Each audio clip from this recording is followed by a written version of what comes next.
Hello hello दर्शन नमस्ते सबैजनालाई अनि ह्याप्पी न्यू इयर पनि भन्न चाहन्छु। हाम्रो चाहिँ यो न्यू इयर मनाउनको लागि अघिल्लो दिनकै तयारी थियो अनि हामीले चाहिँ बेलुका ड्युटी सकेर आएर खानेकुराहरू आफूलाई खान मन लागेका आइटमहरू चाहिँ हामीले सबै सपिङ गरेर आएर खानपिन बनाउन थाल्यौँ। कहिले के आफ्नो डिपार्टहरू हामीले सम्हाल्यौँ।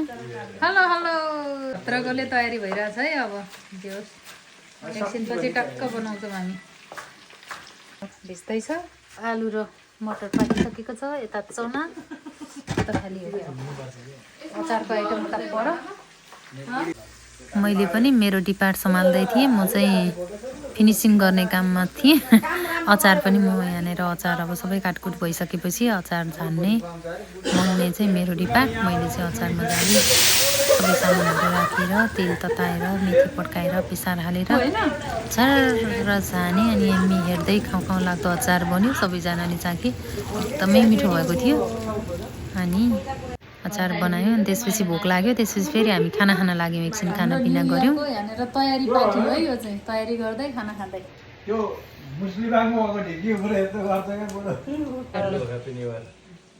ल राता पहेँला के छ यता के हो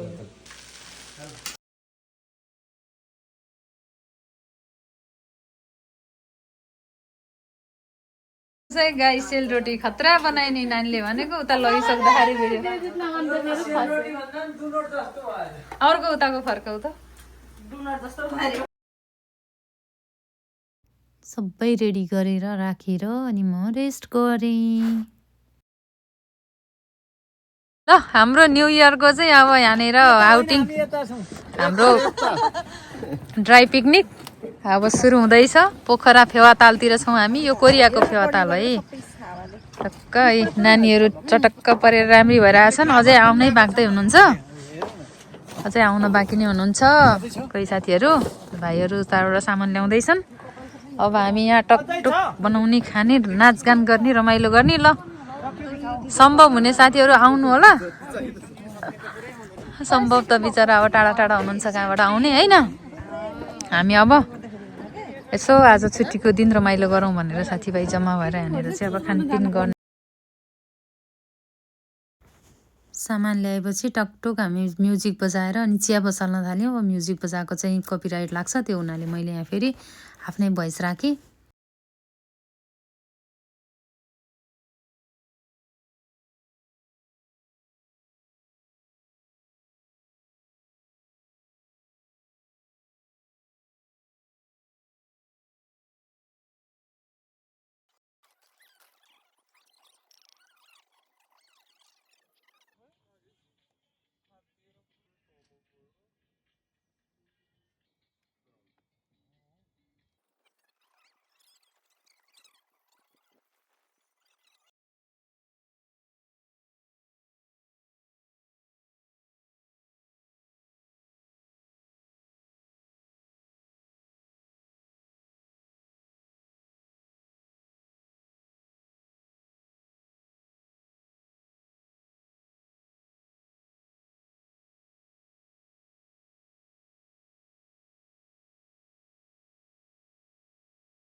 हावाले मस्तै हावा चल्यो त। राति पानी परेको अहिले एकदमै हावाहुरी चल्दैछ।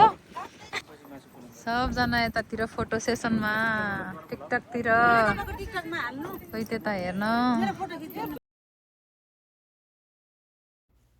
त्यसपछि सबैजना अब ग्रुप फोटो नि खिच्नु पर्यो होइन। अनि सिङ्गल मात्रै खिचेर भएन। ग्रुप फोटो सबैजना मिलेर खिच्यौँ अनि पोज दिएर ठाउँमा हामीहरू सबैजनाले फोटो खिच्यौँ। त्यसपछि हिँड्ने बेलामा फेरि घाम लाग्यो। हावाहुरी चलेर पानी पर्ला जस्तो भयो। तुफान आइरहेछ अहिले कोरियामा। त्यो भएर हामी बस्न चाहेनौँ। अब हामी जान्छौँ। हाम्रो टोली बस्यो। 3टा गाडी छ अहिले त।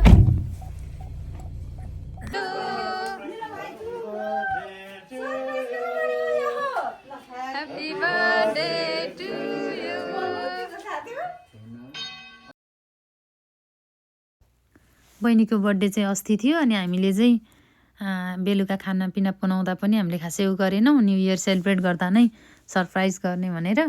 अनि त्यस पछाडि हामी गफ गर्दै बस्दै गर्दा भाइ बहिनी चाहिँ गयो केक लिन अनि बाहिरबाट हामीले क्यान्डल बालेर ल्याएर चाहिँ सरप्राइज दियौँ बहिनीलाई। अनि एकछिन हामी चाहिँ उसको केक काटेर एकछिन हामी सेलिब्रेट गऱ्यौँ। त्यस पछाडि सेलिब्रेट गरिसकेपछि हाम्रो सेकेन्ड राउन्डको खानाको लागि चाहिँ हामी तयारी गर्दै गऱ्यौँ। हामी चाहिँ दुईजनाले चाहिँ खाना तयार गरिदिने, बहिनीले चाहिँ सर्भ गर्ने गरिराखेको थियो। अनि ऊ चाहिँ खाना सर्भ गर्ने, त्यस पछाडि नाच्दै आऊ भनेर उसलाई लगाउँदै ऊ चाहिँ नाच्दै आउँदै रमाइलो भइरहेको थियो, नाच्दै आउने अनि भिडियोहरू खिचिदिने। अनि यहाँनिर क्रम जारी थियो, यता भिडियो खिचिदिने, ल खाना पुर्याएर आएपछि नाच्नुपर्छ भन्दै नाच्दै अनि बर्थडे गर्ल र ऊ बहिनी पनि एकछिन चाहिँ नाच्यो। अनि त्यस पछाडि हामी पनि खानापिना गर्न लाग्यौँ। अनि फेरि टिकटक बनाउने कुरो चल्यो, टिकटक बनाउनुतिर भित्र लाग्यौँ, टिकटक बनाइयो। यता सङ्गीत साल फेरि रुममै आएर खाना थालियो, बाहिर हावा चल्यो, चिसो भयो। ल ह्याप्पी न्यु इयर। बनाउँदै यतातिर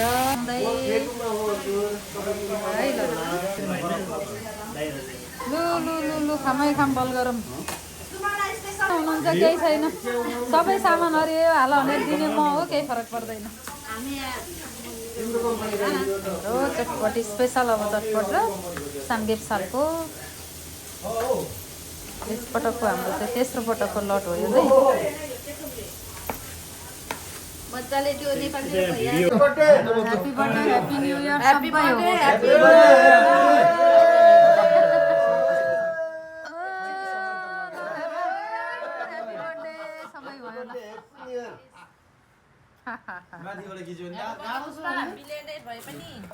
भुइँमा राख्नु हुन्थेन।